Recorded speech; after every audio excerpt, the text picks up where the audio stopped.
Hey, I'd like to welcome you to another episode of Mission Matters. My name is Adam Torres, and if you'd like to apply to be a guest on the show, just head on over to missionmatters.com and click on Be Our Guest to apply. All right, so today I have Sarah Nance on the line, and she is a testing and optimization industry expert. Sarah, welcome to the show. Hi, Adam. Nice to see you. All right, Sarah. So we got a lot to talk about today. So, of course, excited and thrilled to announce that you're an author in one of our upcoming Mission Matters book releases. So, first, I want to just say congrats. Thank you. Yeah, really exciting. And then today we'll also talk about really optimization, testing. A lot of business owners, entrepreneurs, executives watch this show, and we're always thinking, testing, optimizing. We hear like, changing a button color, can that make a difference? Like, we're going to get your insight on that question and many more in a moment. But first, we'll start this interview the way that we start them all, with our Mission Matters Minute. So, Sarah, we at Mission Matters, we amplify stories for entrepreneurs, executives, and experts. That's our mission. Sarah, what mission matters to you? Well, for me, I would say just helping people just in a general sense, like in my personal life and in work, because of my skill set with, digital marketing optimization. Obviously, over the years, I've contributed, time, pro bono to different charities and churches to help them publish their marketing materials, for their events and promotions. And moving forward, I'd really like to use the testing and optimization skills to help entrepreneurs and small business owners, because I think it's a little bit of a misunderstood marketing discipline, and I'd like to, make it more accessible. It's great. And we need your help out there. And we'll talk more about that and what that means. And just again, great having you on the show. And before we dive, into marketing, testing, optimization, what that means, what business owners and executives out there need to know, let's start a little bit further back in your career. So when did this idea of testing and optimization and marketing, like when did that grab a hold of you? Well, I had started my career in graphic design way back in the day, and over the years, as mobile web, social media became more prolific in the digital space, I switched over into doing more digital marketing, and then about 5 years ago, I had the opportunity to join a testing and optimization team, and it really was. For me, it was just a really perfect combination of all the different things I had done before, website design, email marketing, SEO. And this was a nice sort of add on to that, something new in my toolkit, you could say, that I was able to use some of those previous skills and then move that into a more like testing and optimization mindset. And we'll define that in a moment, but I want to talk a little bit about the book today, and we will, and just for everybody watching or listening to this, we're going to keep it very high level, and that is because we will be bringing Sarah back onto the show for a follow-up interview to this, but we're going to do that when the book is actually live. So again, we're going to keep it high level today, but don't worry, it's just a little teaser. We'll get you back. So Sarah, what are some of the ideas or things that you plan to propose in the upcoming release? Yeah, I'm not giving away my secret recipe of herbs and spices today, but yeah, the book, or I'm sorry, the chapter, it's really kind of like a 101 into optimization. Because again, sometimes people hear that and they sort of, kind of glaze over like, well, what does that mean? Because it's not really that well known, I don't think. So I just explain it, kind of at a high level. And then there's a couple examples that I walk through just to make it more tangible, real life application, so that somebody could, maybe feel more like, oh, okay, yeah, that's something that I could do. It's great. And we'll cut it there and just understand that there's a whole lot coming in this book, and the testing and optimization part of it you will not want to miss. But let's shift focus. Let's jump around here a little bit more because I do want to go deeper in the overall topic. So let's start maybe with the idea of, because like you said, we hear this word very often, but maybe especially for those that don't have it as a business practice or part of what we're doing daily or weekly or part of our culture, like what does testing and optimization as it relates to digital or the digital space, like what does that even mean? So it's actually I like to describe it as sort of the intersection of art and science, because you're going to be working with graphic design UX folks to get propose different layouts or different maybe flows on your website, but then you're going to also be working with analytics teams to measure the impact of the changes that you make and decide what's better for you, what resonates more with your particular audience. So it's using that sort of like what if creative, and then again measuring the impacts of that versus maybe just making a big change and kind of hoping for the best. It maybe doesn't go as you had hoped. Yeah, and I like the way you describe it, intersection between art and science, because it really is. So especially when you think about something like your graphic design background and where you started, right? That'd be obviously maybe more on the art side of things. But then I find that for a certain select group of individuals that are either predisposed or I don't know, they gravitate towards it.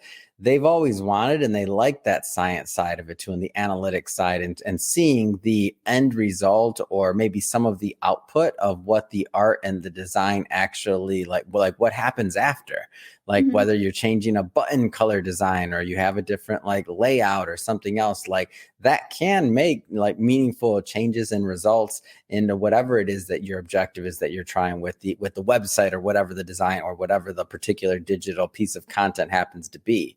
I got asked on that question because I hear it often. Like, and in your experience, changing a button color make a difference? I got to ask the question because it's always on my mind. Yeah, I mean, button color, CTA copy on the button, so what it says to get you to, click to go to the next Call page. to action. So Yes. CTA for all the non-testers Sorry, and optimizers. I know I'm lost often as well. For everybody watching this, I'll pick on myself a little bit here. When we first got started and somebody would tell me CTA, I'm like, Central T, I don't know. So keep going, Sarah. Tell us more.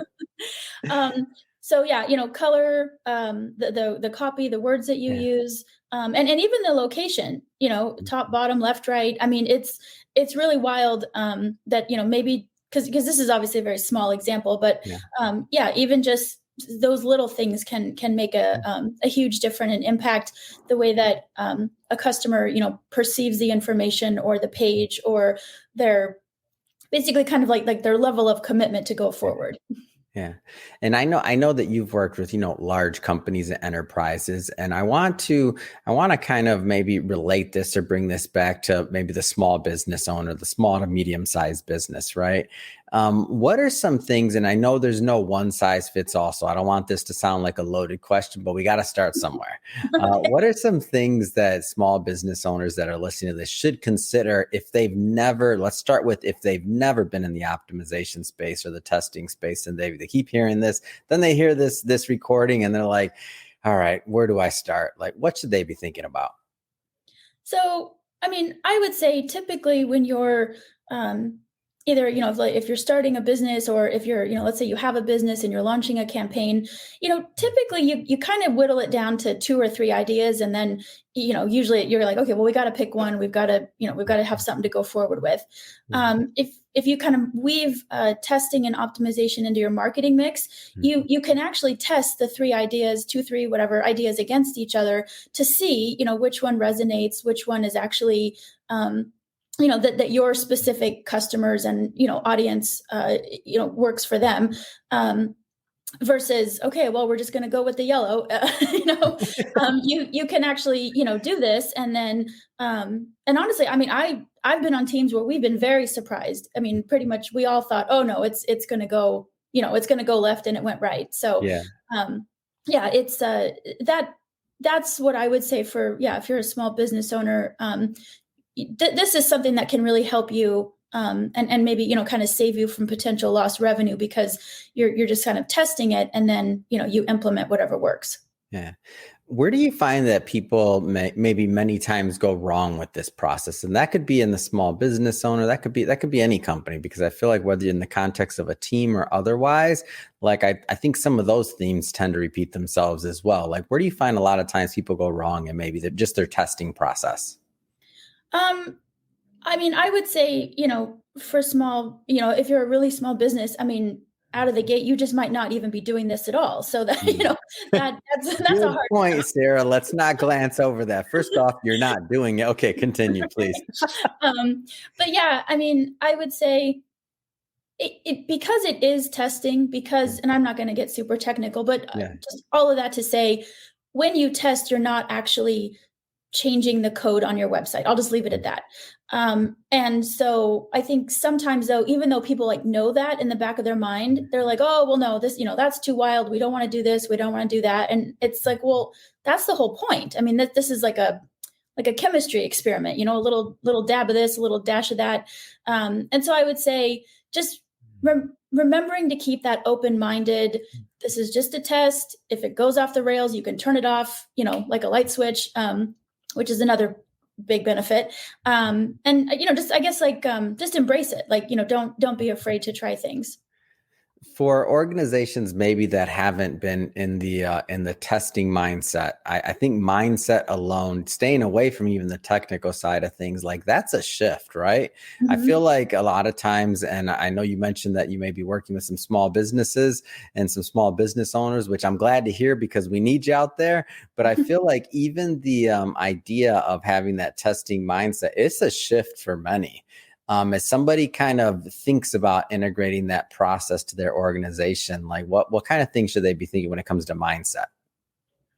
Um, I think, like I said, just kind of, being open to potentially going against your gut, because, a Yeah. lot of times, like how I told you, like, even on the teams I've been on, we were like, oh no, we all knew and we were all wrong. So I would say, it's sort of, I mean you definitely are kind of out there. I don't want to say, like, walking a tightrope, but I mean you're gonna have to put yourself in sort of an uncomfortable place, Mhm. potentially to do something that maybe feels, like I said, like against your gut or against what you might think. But again, the benefit is, it might be great to be wrong, and Yeah. the blue button at the top on the right hand side is the winner, and oh my gosh, we had no idea, and look at our sales. Yeah. No, I'm on the same page. And if there's a winner, I'm happy. And I'll tell you the one, so internally, so we do a lot of advertising for clients and businesses, but internally for our own campaigns, we're always like, we have our own little, when I say side bets, it's like, okay, which one do we think is going to perform the best again, these are for our internal Mission Matters ads. And I'll tell you, if you want a bruised ego, guess wrong. I'm like, I swore it, Sarah. I swore that ad was gonna work, Right. and it doesn't. And then mine is a dud, and maybe somebody else is one of our other directors there. They have the winner, and I'm, again, like you said, I'm just happy if there is a winner, like, period. But I think that was one of the ways that, as we were kind of progressing in our ideology and adding that more into our culture as the company grew, Facebook and like some of the ads and advertising we were running, like to see what was the winner Mhm. ultimately, and being wrong. Like, if you ever want to, like, a gut check on being wrong and is your idea validated or not, well, the good part about the intersection between art and science is the science part will tell you when you're wrong, won't it? Right, exactly. Yeah. So looking at an organization, so we talked about maybe those that are just getting started, right? And that kind of that beginner stage. Mhm. Let's go to maybe just a little bit more little bit more advanced stuff. So let's say that you've done some general testing, and you've done some things. Maybe you've had some success, maybe you haven't. Maybe you're looking at, like, what's the next, or where do I go next? Like, ideology wise, like framework, like what should people be thinking about? Um, I mean, the thing with testing is, it's kind of like a blank slate, depending on, some of the developers, that you've got Yeah. working, with you. But I mean, there are times where, we maybe took a form that, how sometimes when you're filling out a form, it goes across like 2 or 3 pages. Yeah. There are times where we condense that into 1 page, and it was like, is it, even if it's a really long page, is 1 long page better than 3, kind of stair step pages? So, you can do something as small as a button, or you can totally change a flow of your website. There's, I like to say, technically, usually nothing is impossible. Yeah. It's Oh, just, that's a good one. Technically, usually nothing is impossible. I'm in on that one. yeah, it's just, level of effort and, Mhm. time, how much time do you really want to commit to this? And, Mhm. is the ROI going to be worth it? But Yeah. yeah, it's, there's a lot of possibilities. So you've worked on, with and through your career on a lot of different teams, whether it's, obviously it could be different companies, could be within the same company, different projects. Shifting focus a bit, I'm curious into your insight into what typically makes that what's part of that chemistry that kind of binds the creative side and the creative team and the analytics side and the analytics part of it that make that magic that makes that team come together for that end result. Like, what are some of those that chemistry that you've noticed kind of fuses those two sides of the coin? Because typically, and I don't want to stereotype, but most of the time it's typically two different things or two different people that are, at the very least, that are handling the analytics versus the creative. What do you find normally makes the magic happen?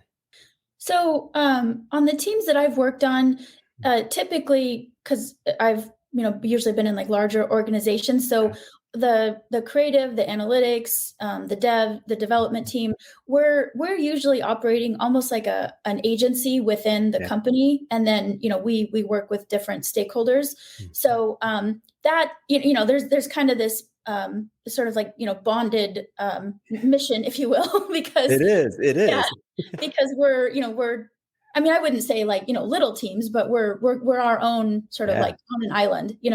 Um, Additionally, I like typically my role has kind of been the crossing guard at the four-way intersection. So Mhm. I'm, kind of going back and forth with creative developers, analytics, if there's, troubleshooting, all that kind of stuff. So there's Mhm. a lot of like cross communication that needs to happen, and again, I think, kind of like it just, sort of like trusting each other. And also once you've been together as a team and you've run, a few dozen tests, there's, you've kind of got that in your mind of, oh, well, remember when we did this? What if we Yeah. tweaked it and did that? And then like you said, like analysts that are typically more, number crunchers. I mean, no, Yeah. no, no stereotyping analysts, but they actually Hey, have. I say it affectionately. Crunch those numbers because those it's needed. Okay, go ahead. But I've seen them sort of like come out of their shell a little bit and Mhm. propose creative ideas, and that to me is really really is just a really interesting sort of like benefit or side effect that you maybe wouldn't have anticipated, that all of a sudden the analysts are like, hey, I had an idea. And very very fortunate, all the teams I've been on, everybody's open and willing to talk about ideas, willing to kick things around, and it just helps the collaborative process overall. Yeah, I feel like as long as you keep the sales department out of mix, putting their mix. No, sorry for everybody that doesn't know that joke. We're not going to stick on it, especially for the sales teams watching. Um, all right, so jump it around here a bit. I know that you mentioned like the idea of possibly bringing on some, or working with small businesses. Like, would you ever consider consulting or like that type of consulting relationship with maybe small business owners and helping them like with optimization? Yeah, it's something that really has come to the forefront of my mind, going through this process, Yeah. working with your team, writing the chapter. I was very flattered and fortunate. I presented at an optimization conference a couple months ago, and it just I don't know, it sort of sparked something in me that maybe I would like to sort of sow my own entrepreneurial seeds, Yeah. and yeah, and work with maybe just kind of some small projects on the side, but yeah, work with small business owners that really I mean, either you're going to start your own team and you're just going to kind of fly blind, or you'd have to hire like a big agency, and then that's just, usually that's just so cost prohibitive. So I'd like to just make it more accessible to people in a smaller scale. Yeah, I think it's a great idea, first of all, and I'm a huge fan of this. I've seen so many individuals take what they've learned along the way and find ways to help others with it, exactly like you're saying. They may have had a big corporate career working on huge projects, but they have all this knowledge. Maybe they have time to take on a client or two here and there, and provide some much needed consulting work. Because what I've found is that through my experience as an entrepreneur, I just so happen to have maybe worked in some larger companies. So I've seen the way they operated, and I took away just a little bit of that, right? But many entrepreneurs out there, especially if they graduated college, went right into they didn't do the corporate America route, but they went right into being an entrepreneur or startup land or all these things. Maybe they never had the benefit of working in the confines of how a large organization works, especially in the context of optimization. It's just a really highly specialized field, in my opinion. And there's a lot that that's just common knowledge to you that we don't know as small business owners. So I'm gonna be here to encourage and push you on that one. That's one I'm gonna throw that into my mission. Okay. Well, Sarah, I just have to say it's been awesome having you on the show today and learning more about your background, how you got fascinated and really sucked into the optimization and testing space, and also your possible plans for in the future, helping maybe small business owners as well, if that's on the horizon. Just have to ask, I mean, what's next? What's next for you? Other than publishing the book, because that's definitely next. You better believe I'm bringing you back on the show. Okay. But what's next for you in your career? Yeah, I mean, I think, like I said, it's, going through this process has just been really, eye-opening, but also, very encouraging to me. So I think I want to look into, what I would need to do to, kind of set up something for myself.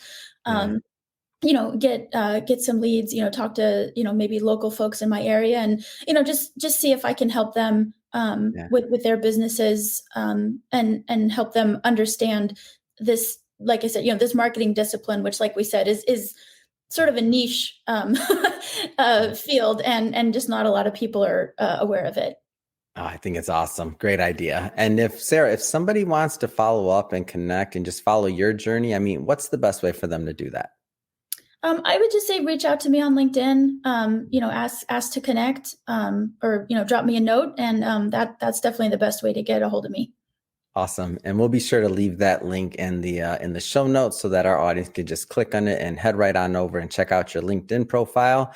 And speaking of the audience, if this is your first time listening to or watching a Mission Matters episode, we're all about bringing on business owners, entrepreneurs, executives, and experts, and having them share their mission, the reason behind their mission, their journey, and really what we can all learn and gain from that so that we all grow together. If that's the type of content that sounds interesting or fun or engaging to you, hit that subscribe button, because we have many more mission-based individuals coming up on the line, and we don't want you to miss a thing. And Sarah, really, it has been great having you on the show. I can't wait to the next time we get to do this. Yeah, thanks, Adam. I had a great time today.